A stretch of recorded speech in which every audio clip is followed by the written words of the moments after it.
I'm Dr. Juni Favarin, a plastic surgeon, and today I'm going to talk a little about how to make lips look more beautiful. This is a request that many patients make when they come in for rejuvenation surgery, when they come in for eyelid surgery. And I notice that more and more women are seeking this kind of enhancement. I've noticed that lips are in fashion. So I've brought here the tools that we, as plastic surgeons, have in our arsenal to help our female patients and our male patients too, because why not men, to have more beautiful lips. And I'm going to talk to you about 4 tools that I consider very important and that we can use to perform this type of treatment on patients. The first is fat grafting, which you already know. We're always talking about it. The second is the lip lift, which is super trendy right now.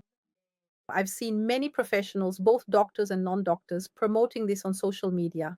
Today, I'm going to share some concepts with you so you can better understand what to expect from this procedure.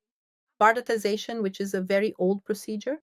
If I'm not mistaken, its first description dates back to the 1970s. And someone who used to do it a lot was the late Ipitangi, who popularized it at the time. Back in the 70s, this technique was in vogue, and I've noticed it's having a revival. It's coming back into fashion. And the third and fourth, which are also very common requests among patients over 50, are treatments for the so-called BART code. So I'm going to talk a little about each of them. Fat grafting, lip lift, barbotage, and the Bartas code. What can we do for our patients? What are the aesthetic measurements of the lips? What are we aiming for? When we're looking to improve a patient's lips, the lips have specific measurements, and these should be respected so that the result looks natural and the lips don't draw more attention than they should. I read a phrase the other day that I thought was really great, and it said the following: when we do a treatment, when we perform plastic surgery, what should draw attention is the patient and not necessarily the plastic surgery she had. In other words, she should look better, she should look more beautiful, but it shouldn't be obvious that she had surgery or a procedure or anything like that. So, the first concept, the upper lip is thinner than the lower lip. Generally, the volume of the upper lip is about 80% of the lower lip. It is shorter and less voluminous. This is the first concept I want you to understand. Okay?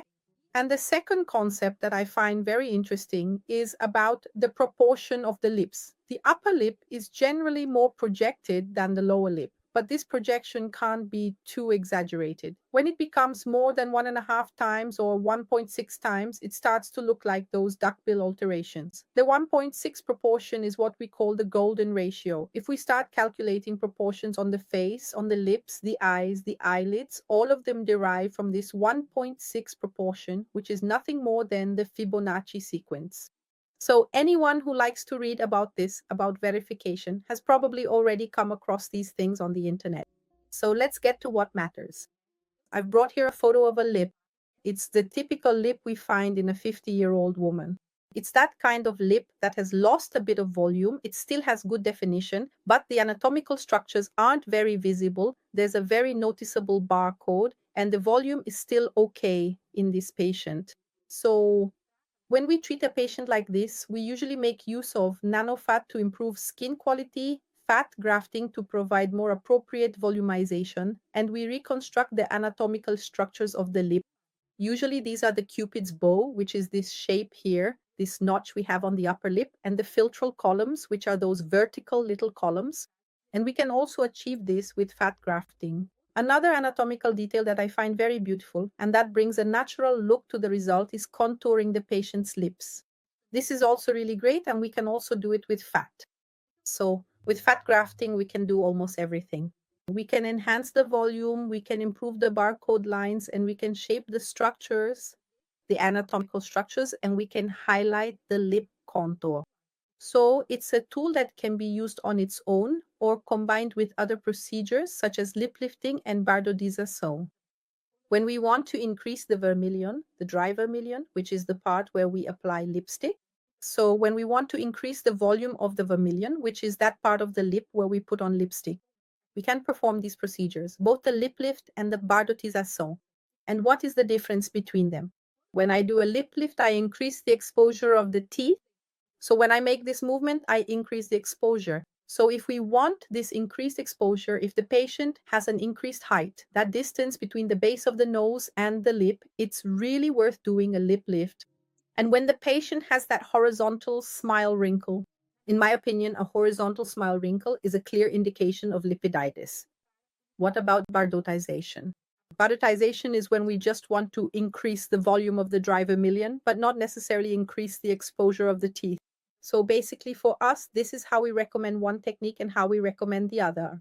And now I'm going to explain a little bit to you about what each of these surgeries is. This here is an image of a lip lift.